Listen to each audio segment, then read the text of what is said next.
激情全運會魅力新廣州，2025年11月9號，第15屆全國運動會將於廣州盛大開幕。從場館換新到樞紐升級，廣州正在以最高標準迎接全運會嘅到嚟。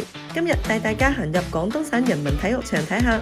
作為廣州現存最悠久嘅公共體育場，始建於1906年，歷經全面嘅改造。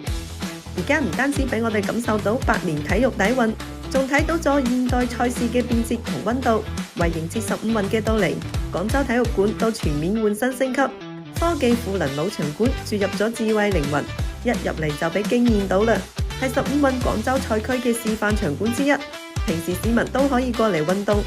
再帶大家嚟睇下廣州首家真冰冰壺館——珠江環世真冰冰壺館。呢個場館填補咗大灣區冰雪運動嘅空白，並為全運會積累咗跨區域辦賽經驗。